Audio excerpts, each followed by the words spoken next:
আপনি যে লোকাল লেভেলে ফ্যামিলি কার্ড দিচ্ছেন সেখানে যে দুর্নীতি হবে না তার কি গ্যারান্টি? আপনি কিভাবে সেটা নিশ্চিত করবেন যে সেটা যার প্রাপ্য সে পাবেন? আপনি কি স্থানীয় প্রশাসনকে শক্তিশালী করেছেন? আপনি কি স্থানীয় সরকারকে সংস্কার করেছেন? আপনি তো সেখানে দলীয় প্রশাসক বসিয়ে রেখেছেন। জনাব মোহাম্মদ নাহিদ ইসলাম, আপনার সময় 25 মিনিট। ধন্যবাদ আপনাকে। বিসমিল্লাহির রহমানির রহিম। মাননীয় স্পিকার, আপনাকে ধন্যবাদ। আশা করি মাননীয় বিদ্যুৎ মন্ত্রীর রেখে যাওয়ার সময়টা আমার সাথে যুক্ত করে দিবেন। মাননীয় স্পিকার, বাজেট বক্তব্য আমি প্রথমত মাননীয় অর্থমন্ত্রীকে ধন্যবাদ জানাই যে একটা ভঙ্গুর অর্থনীতির মধ্য দিয়ে এই সরকার অনেকের অনেক চাহিদা, অর্থনৈতিক সংকট এর মধ্য দিয়ে যে কোনো অর্থমন্ত্রীর একটা বাজেট পেশ করা আসলেই অনেক দুরূহ কাজ, দুঃসাধ্য কাজ। এবং মাননীয় অর্থমন্ত্রীর বাজেট বক্তব্যটা অত্যন্ত সুলিখিত হয়েছে, 234 পৃষ্ঠার বক্তব্য। সেটার জন্য মাননীয় অর্থমন্ত্রীকে আমি প্রথমত ধন্যবাদ জানাই। মাননীয় স্পিকার, প্রশংসা দিয়ে শুরু করলাম।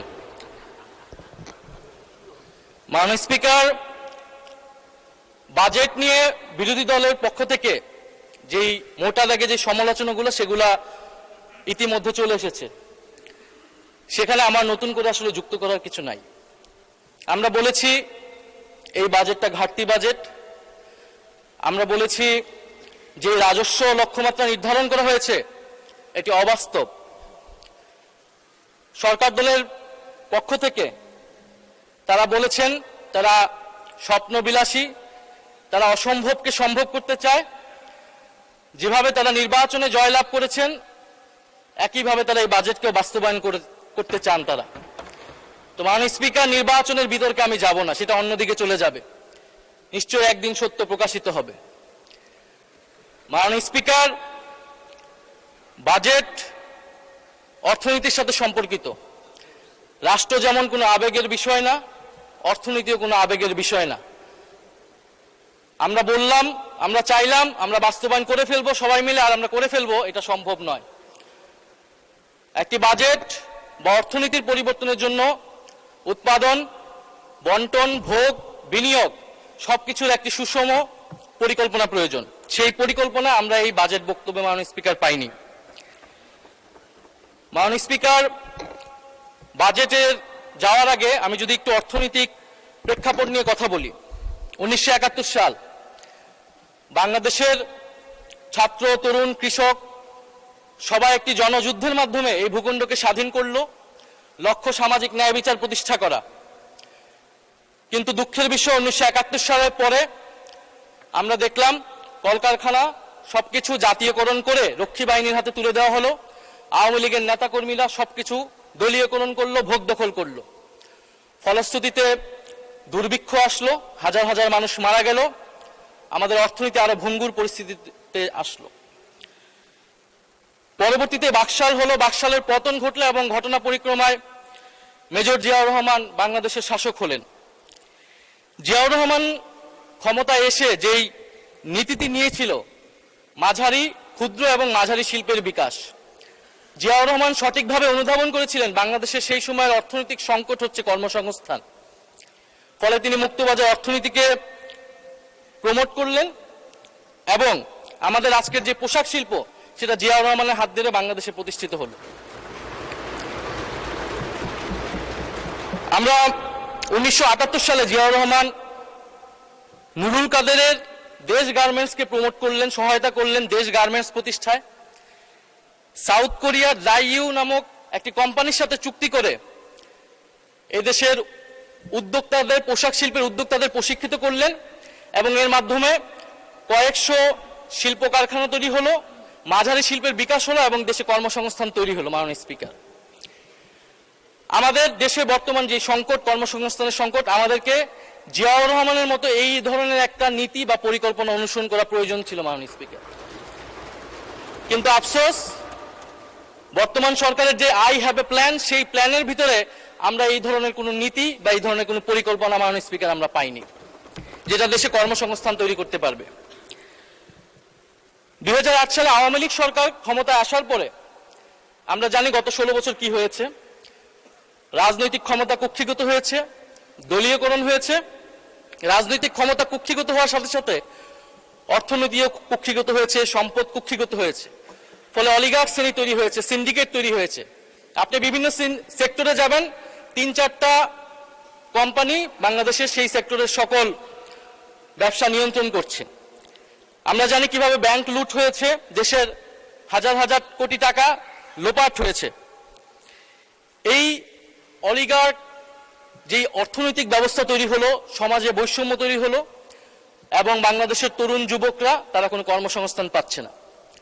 2024 সাল বাংলাদেশের বিশ্ববিদ্যালয়ের ছাত্ররা, তরুণরা রাস্তায় নেমে আসলো কোটা সংস্কারের দাবিতে। 2018 সালেও নেমে এসেছিল, এর আগে ভ্যাট বিরোধী আন্দোলনে নেমে এসেছিল। এবারের আন্দোলনের নাম বৈষম্য বিরোধী ছাত্র আন্দোলন। আমরা খুবই সুপরিকল্পিতভাবেই এই আন্দোলনের নাম দিয়েছিলাম বৈষম্য বিরোধী ছাত্র আন্দোলন।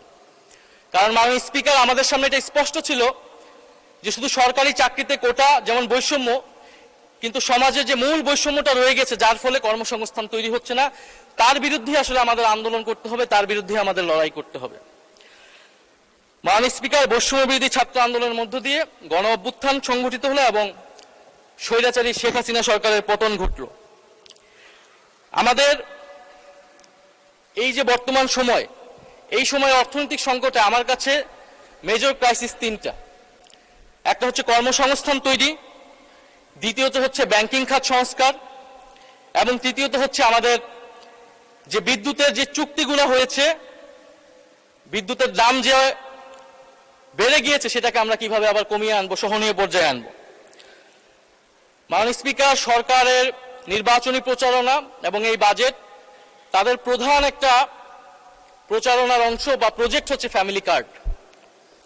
তো ফ্যামিলি কার্ডের আইডিয়াটা কি বা থিওরিটা কি?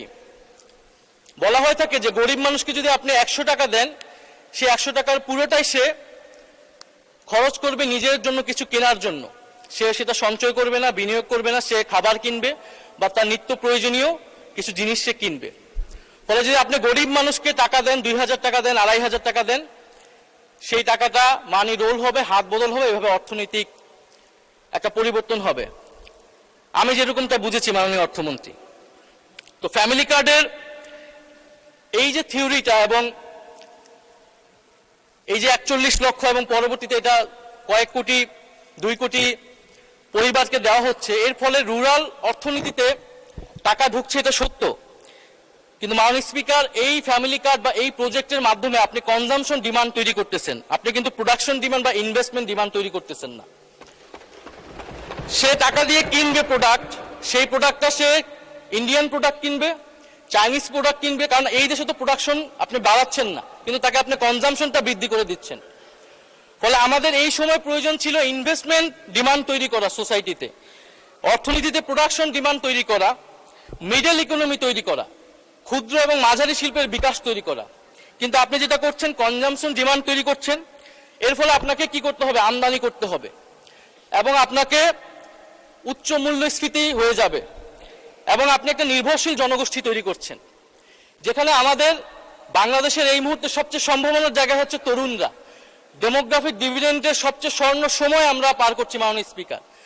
আমার দরকার ছিল তরুণদেরকে ইনভেস্ট করা। জিয়াউর রহমান যেরকম সাউথ কোরিয়ার সাথে চুক্তি করে তরুণদেরকে প্রশিক্ষিত করেছিল এবং পোশাক শিল্পের মাধ্যমে একটা মাঝারি এবং ক্ষুদ্র শিল্পের বিকাশ ঘটিয়েছিল, এরকম কোনো পরিকল্পনা কিন্তু মাননীয় স্পিকার আমরা এই বাজেটে পাইনি। আপনারা তরুণদেরকে ইনভেস্ট করেন, আপনারা তরুণদেরকে ঋণ দেন, তরুণদেরকে টাকা দেন, তরুণদেরকে প্রশিক্ষিত করেন, সেই টাকা আপনি অর্থনীতিতে অনেক বেশি পাবেন। একজন তরুণ যদি কর্মক্ষম হয়, সে তার বাড়িতে 2500-এরও বেশি টাকা দিয়ে তার পরিবারকে সে দিতে পারবে মাননীয় স্পিকার। ফলে আমাদের যেই ডেমোগ্রাফিক ডিভিডেন্ডটা আমরা কিন্তু মাননীয় স্পিকার কাজে লাগাতে পারছি না। মাননীয় স্পিকার, এই বাজেট বক্তব্যে 234 পৃষ্ঠা কর্মসংস্থান নিয়ে মাননীয় অর্থমন্ত্রী 1.5 পৃষ্ঠা লিখেছেন। আরো কয়েক পৃষ্ঠা লিখলে আমরা বুঝতে পারতাম যে তিনি কর্মসংস্কারকে আরো বেশি গুরুত্ব দিচ্ছেন মাননীয় স্পিকার। দ্বিতীয়ত, ব্যাংকিং খাতের সংস্কারে যদি আসি মাননীয় স্পিকার, ব্যাংকিং খাতে 40,000 কোটি টাকা দেওয়া হচ্ছে। ব্যাংক রেজুলেশন আইন এই সরকার এসে বদল করেছে, সংস্কার করে যারা ঋণ খেলাপি ছিল, যারা দেশের টাকা পাচারকারী ছিল, তাদেরকে আবার সুযোগ দিচ্ছে। মাননীয় স্পিকার, যারা ঋণ খেলাপি ছিল, যারা দেশের টাকা লুট করেছে, বিদেশে পাচার করেছে, আর যারা গণহত্যা করেছে, তাদের অপরাধ আমি খুব ভিন্ন কিছু দেখি না মাননীয় স্পিকার, দুইটাকে সমান অপরাধী হিসেবে আমি দেখি। আপনি অ্যাসালম, শিকদার, জেমকন, বেক্সিমকো, নাসা, সামিট, ওরিয়ন, এই ধরনের গ্রুপগুলা যারা এই দেশের অর্থ পাচার করেছে, সেই সকল ঋণ খেলাপিদের বিরুদ্ধে আপনি কি আইনগত ব্যবস্থা নিচ্ছেন? এবং বিদ্যমান আইন দিয়ে আপনি আসলে তাদের বিরুদ্ধে খুব বেশি ব্যবস্থা নিতে পারবেন না, কারণ এসালমের দুর্নীতি, এটার সাথে রাষ্ট্র জড়িত ছিল সেই সময়। ডিজিএফআই কে দিয়ে সে ইসলামী ব্যাংক দখল করেছে। এখন যদি মাননীয় স্বরাষ্ট্রমন্ত্রী বলেন শেয়ার হোল্ডার, আপনি তো আইনের ফাঁকফোকর দিয়ে তাকে শেয়ার দিয়ে দিতে পারবেন, কিন্তু সত্যটা হচ্ছে মাননীয় স্পিকার, তারা সেই সময় রাষ্ট্রযন্ত্র ব্যবহার করেছিল। ফলে আমাদেরকে এই ধরনের অর্থ পাচারকারীদের বিরুদ্ধে ব্যবস্থা নিতে হলে নতুন আইন লাগবে, এবং তাদের সম্পদ অথবা তারা যে সকল সম্পদ দেখিয়ে ঋণ নিয়েছিল সেগুলোকে জাতীয়করণ করা প্রয়োজন মাননীয় স্পিকার। সেই টাকা আপনি বন্ড করেন, সেই টাকা দিয়ে আপনি মাননীয় স্পিকার আপনি ব্যাংকে আবার ফেরত দেন, ব্যাংকিং খাতকে আপনি আবার একটা স্থিতিশীল জায়গায় নিয়ে আসেন। মাননীয় স্পিকার, বিদ্যুৎ মন্ত্রী আমার কিছুক্ষণ আগেই বক্তব্য দিয়ে গেলেন, যদি বিদ্যুতের দাম না কমে তাহলে এখানে কেউ বিনিয়োগ করবে না, শিল্প কলকারখানার খরচ বেড়ে যাবে। Bangladesh power development board BPDB এখন বর্তমানে বিদ্যুৎ কেনে 12 টাকায়, বিক্রি করে 7 টাকায়। বাকি টাকাটা সে ভর্তুকি দেয়, যেটা জনগণের ট্যাক্সের মাধ্যমে আবার সরকারের কাছে যায়। যদি 12 টাকায় বিক্রি করে 12 টাকায় কিনে 12 টাকায় আবার বিক্রি করে, তাহলে বিদ্যুতের দাম বাড়াতে হবে 86%। মাননীয় স্পিকার, সরকার 17% বিদ্যুতের দাম বাড়িয়েছে এই সরকার হওয়ার পরে। গ্রামে গ্রামে লোডশেডিং হচ্ছে, মানুষ বিদ্যুৎ পাচ্ছে না। যদি আমাদেরকে এই ব্যবস্থা আমরা রাখি, আমাদেরকে সরকারকে অবশ্যই বিদ্যুতের দাম বাড়াতে হবে, সরকারের কিছু করার থাকবে না। কারণ আমরা জানি ক্যাপাসিটি চার্জের মাধ্যমে প্রতি বছর 99,000 থেকে 1,65,000 কোটি টাকা ক্যাপাসিটি পেমেন্ট দিতে হচ্ছে সরকারকে। তো এই যে চুক্তিগুলো হলো জরুরি আইন তৈরি করার মাধ্যমে, যেটা 14 বছর ছিল, এই আইনগুলো নিয়ে সরকার কি ব্যবস্থা নিবে? মাননীয় অর্থমন্ত্রী তার বাজেট বক্তব্যে একটি লাইন বলেছেন যে এটা নিয়ে তারা পর্যালোচনা করবেন এবং ব্যবস্থা নেবেন, প্রয়োজনীয় ব্যবস্থা। এটা তারা 31 দফাতেও বলেছিলেন। আমরা আরো সুস্পষ্টভাবে ওনাদের কাছ থেকে পদক্ষেপ আশা করেছিলাম, যে যারা, এটা শুধু দুর্নীতি না, এটা পরিকল্পিতভাবে, কাঠামোগতভাবে এটা বাংলাদেশের অর্থ লুট করা হয়েছে, বাংলাদেশের বিদ্যুৎ সেক্টরকে ধ্বংস করে দেওয়া হয়েছিল, তাদের বিরুদ্ধে আপনারা কি ব্যবস্থা নেবেন? আপনি আদানি চুক্তির বিরুদ্ধে কি ব্যবস্থা নেবেন? আদানির সাথে যে চুক্তি হয়েছিল, আপনি সামিটের বিরুদ্ধে কি ব্যবস্থা নেবেন? আপনি এসালামের বিরুদ্ধে কি ব্যবস্থা নেবেন? আমরা জানি এই চুক্তিগুলো সার্বভৌম, ফলে আমাদেরকে আন্তর্জাতিকভাবে এটা লড়াই এবং প্রমাণ করতে হবে যে এখানে দুর্নীতি হয়েছিল। অন্তর্বর্তী সরকারের সময় অনেকগুলো দুর্নীতির প্রমাণ কিন্তু মাননীয় স্পিকার সংগ্রহ করা হয়েছিল। এখন সরকারের সদিচ্ছার বিষয় যে সরকার এটাকে কাজে লাগাবে কিনা। সরকার যদি এটাকে কাজে না লাগায়, কোনোভাবেই সরকার বিদ্যুতের দাম সহনীয় পর্যায়ে রাখতে পারবে না। মাননীয় স্পিকার, আমরা প্রতিরক্ষা খাতের কথা বলি। প্রতিরক্ষা খাতে মাননীয় অর্থমন্ত্রী বাজেট বক্তব্যে একটি প্যারাগ্রাফও লেখার সময় পান নাই। মাননীয় স্পিকার, আমরা আশা করেছিলাম একটা ন্যাশনালিস্ট পার্টি, জাতীয়তাবাদী দল আমাদের প্রতিরক্ষা খাত নিয়ে কি ধরনের পরিকল্পনা করছে। সেখানে প্রতিরক্ষা খাতের যে বরাদ্দ দেওয়া আছে সেটা পরিচালন ব্যয়তেই বেশিরভাগ বরাদ্দ মাননীয় স্পিকার চলে যাবে। দ্বিতীয়ত, আমাদের পরিবেশ এবং জাতীয় সম্পদ আমাদেরকে কিভাবে সুষ্ঠু ব্যবহার করতে পারি সেটা নিয়ে কিছু আমি মনে করি গুরুত্বপূর্ণ কথায় বক্তব্যে এসেছে। মাননীয় স্পিকার, আরেকটি গুরুত্বপূর্ণ বিষয় হচ্ছে মাননীয় অর্থমন্ত্রী তার বক্তব্যে অর্থনীতির গণতন্ত্রায়নের কথা বলেছেন, ডিরেগুলেশনের কথা বলেছেন, অর্থনীতির পুনরুদ্ধার পুনর্গঠন, অনেক সুন্দর সুন্দর কথা বলেছেন। যে কথাগুলো, এই ধরনের অনেক সুন্দর সুন্দর কথা আমরা দেখেছি ফ্যাসিবাদের সময় বিএনপি 31 দফাতে বলেছিল। রাষ্ট্র মেরামতের রূপরেখা, রাষ্ট্র সংস্কারের রূপরেখা, 31 দফা। জুলাই সনদে আমরা দেখেছি বিএনপি স্বাক্ষর করেছিল, এটার পক্ষে ভোট চেয়েছিল এবং মাননীয় স্বরাষ্ট্রমন্ত্রী খুবই সৎভাবেই এই সংসদে জাতির সামনে স্বীকার করেছিলেন যে নির্বাচনের জন্য আপোষ করে সাইন করেছিল। ফলে এই সরকারের অনেক ভালো কথা আমরা আসলে বিশ্বাস রাখবো কিভাবে? অর্থনীতির গণতন্ত্রায়ন আপনি করবেন, রাজনীতির গণতন্ত্রায়ন যদি আপনি কিভাবে না করবেন? রাজনৈতিক সংস্কার যদি না হয়, যদি সুশাসন নিশ্চিত না হয়, যদি জুলাই সনদ বাস্তবায়ন না হয়, তাহলে আপনি কিভাবে অর্থনীতির সংস্কার করবেন মাননীয় স্পিকার? অর্থনীতির গণতন্ত্রায়ন আপনি কিভাবে করবেন? আপনি দুদক সংস্কার করবেন কিনা, আপনি বিচার বিভাগ সংস্কার করবেন কিনা, আপনি সংবিধানের গণতান্ত্রিক সংস্কারগুলো করবেন কিনা, এর উপর নির্ভর করবে আপনি অর্থনৈতিক সংস্কার এবং অর্থনৈতিক গণতন্ত্রায়ন কতটা সফলভাবে করতে পারবেন। 31 দফাতে অর্থনৈতিক সংস্কার কমিশনের কথা করার কথা ছিল, সাংবিধানিক সংস্কার কমিশনের কথা ছিল, তো অর্থনৈতিক সংস্কার কমিশন কোথায় গেল মাননীয় স্পিকার? সাংবিধানিক সংস্কার কমিশন কোথায় গেল মাননীয় স্পিকার? তাহলে এগুলা কি জাতির সাথে প্রতারণা নয়? একইভাবে এই বাজেটকে যদি আমরা একটা প্রতারণার দলিল বলি, তাহলে মাননীয় স্পিকার আমরা কি খুব বেশি ভুল বলবো? মাননীয় স্পিকার, এই বাজেটে আমরা যেটা বলেছি যে রাজস্ব আপনি বাজেটে ঘাটতি বাজেট করছেন। কেন্দ্রীয় অর্থনীতিতে যখন মহামন্দা চলে তখন ঘাটতি বাজেট করে, তখন মুদ্রা ছেড়ে দেওয়া হয় যাতে চাহিদা বৃদ্ধি পেলে কর্মচাঞ্চল্য তৈরি হবে, সমাজে অর্থনীতি বেগবান হবে। কিন্তু মাননীয় স্পিকার, এইখানে যেই আমাদের রাজস্ব ধরা হয়েছে আর আমাদের যে পরিচালন ব্যয় 6,21,000 কোটি টাকা, আমাদের কিন্তু এই রাজস্ব তো উঠবে না আমরা জানি, আমরা কিন্তু ঘাটতি বাজেট দিয়ে আমরা আসলে বিনিয়োগ করি যাতে পরবর্তীতে সুফলটা আবার রাষ্ট্র পায়, জনগণ পায়। কিন্তু আমাদের যে পরিচালন ব্যয় ধরা হয়েছে, এটাই কিন্তু মাননীয় স্পিকার আমাদেরকে ঋণ করা লাগবে এবং এই ঋণ কোথায় গিয়ে শেষ হবে?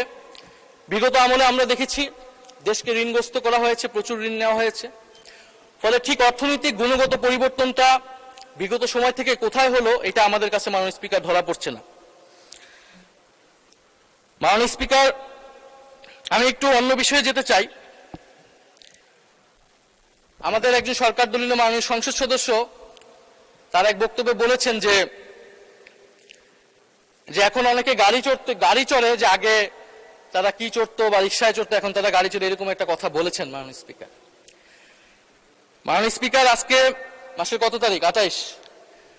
আমি রেন্টে কারে ভাড়া নিয়ে একটা গাড়ি আমি ব্যবহার করা লাগে আমার নিরাপত্তার জন্য, তো সেই গাড়ি ভাড়াটা এখন মাননীয় স্পিকার দিতে পারিনি মাসের শেষ। তো আমাদের সরকার দলীয় অনেক নেতা তারা জেলে থাকা অবস্থায় তাদের সম্পদ মাননীয় স্পিকার কয়েক গুণ বৃদ্ধি পেয়েছে আওয়ামী লীগ আমলে। মাশাআল্লাহ, এই আমলে সেটা কয়েক গুণ বৃদ্ধি পাবে মাননীয় স্পিকার, এটা আমরা জানি না। যারা ধান খেতে, পাট খেতে মাননীয় স্পিকার থাকতে হতো, 5ই আগস্টের পরে তাদের জীবনের কি পরিবর্তন হয়েছে তারা তাদের প্রতিবেশীরা মাননীয় স্পিকার খুব ভালো করেই জানে। মাননীয় স্পিকার, জুলাই ফাউন্ডেশন নিয়ে কিছু কথা বলতে চাই। জুলাই ফাউন্ডেশন গণ অভ্যুত্থানের পরে অন্তর্বর্তী সরকারের সময় গঠিত হয়েছিল। এই ফাউন্ডেশনটি বর্তমানে অর্থাভাবে চলতে পারছে না। সরকারের কাছে, অর্থমন্ত্রীর কাছে আবেদন থাকবে, ওনারা অনেক টাকা খরচ করছে বিভিন্ন জায়গায়, এই ফাউন্ডেশনে যাতে ওনারা একটা বরাদ্দ দেয়, এটার জন্য খুব বেশি খরচ হবে না। সরকার বিভিন্ন ফাউন্ডেশন এমনিতে পরিচালনা করে। জুলাই গণ অভ্যুত্থান অধিদপ্তর যেটা, সেইটার একটা ফাংশন আছে, কিন্তু জুলাই ফাউন্ডেশনের মাধ্যমে পুনর্বাসন, কাউন্সিলিং সহ অনেকগুলা কাজ যেটা সরকারি অধিদপ্তরের মাধ্যমে সম্ভব হবে না। ফলে আমরা আশা করব যে জুলাই ফাউন্ডেশনের অর্থমন্ত্রী বরাদ্দ দিবেন। জুলাই গণ অভ্যুত্থান জাদুঘর, শোনা যাচ্ছে যে সরকারের একটা অংশ জাদুঘরটাকে খুলতে দিচ্ছে না, আমরা জানি না এটা সত্য কিনা, আমরা আশা করব এই কথাটা যাতে সত্য না হয়। এবং 5ই আগস্টের মধ্যেই জুলাই আসতেছে, এর মধ্যে যাতে জুলাই গণ অভ্যুত্থান জাদুঘর সেটাকে ওপেন করা হয় মাননীয় স্পিকার। মাননীয় স্পিকার, আরেকটু অন্য বিষয়ে যেতে চাই। যেটা দুর্নীতি নিয়ে অনেকেই কথা বলেছেন, দুর্নীতি রোধ করার জন্যই মাননীয় স্পিকার সুশাসন এবং রাজনৈতিক সংস্কারের প্রয়োজন ছিল, গণভোট বাস্তবায়নের দরকার ছিল। মাননীয় স্পিকার, দুর্নীতি নিয়ে একটা গল্প আছে। এক ভারতীয় যুবক এবং এক বাংলাদেশি যুবক একসাথে বিলেতে পড়াশোনা করতে গিয়েছে। সেখানে তাদের পরিচয় এবং তারা সেখানে কোনো রকমের ডিগ্রি নিয়ে দেশে ফিরেছে। তো দেশে ফিরে তাদের কাছে মনে হয়েছে তারা যদি ধনী হতে চায় তাহলে রাজনীতি হচ্ছে তাদের জন্য সবচেয়ে সহজ অপশন। দুজনেই রাজনীতিতে যুক্ত হলো এবং দুজনেই অল্প সময়ের মধ্যে সংসদের সদস্য হয়ে গেল দুই দেশের। এর মধ্যে ভারতীয় যে যুবক ছিল সে অনেক ধন সম্পদ করে ফেললো এবং সে বাংলাদেশি যুবককে তার দেশে দাওয়াত দিল। তো বাংলাদেশি যুবক ভারতে গেল এবং বিমানবন্দরে নেমেই সে জিজ্ঞেস করলো যে তুমি কিভাবে এত ধন সম্পদ করতে পেরেছো। তো ভারতীয় যুবক বলল যে তুমি যখন বিমানবন্দরে আবার যখন ফেরত যাবা তখন আমি সেই রহস্যের কথা বলবো।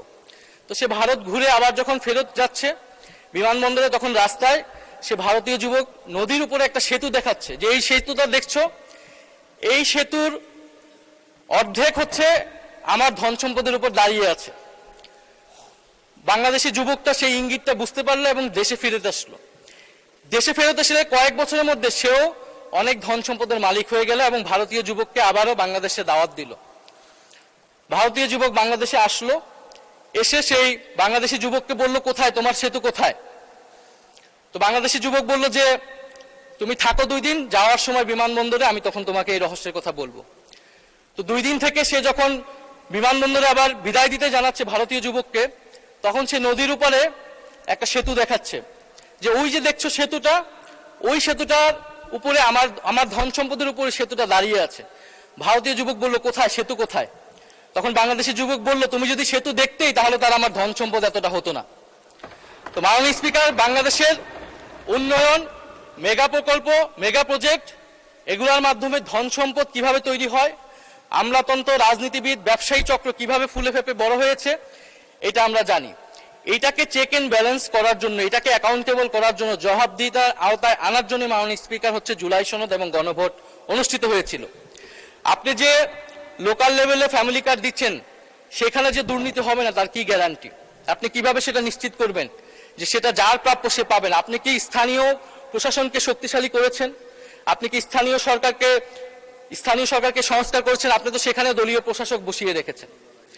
ফলে মাননীয় স্পিকার, দুর্নীতিকে রোধ করতে হলে আমাদেরকে অবশ্যই আমাদেরকে গণভোট বাস্তবায়ন করতে হবে, গণভোটের রায়, সংস্কার এবং জুলাই সনদ বাস্তবায়ন করতে হবে।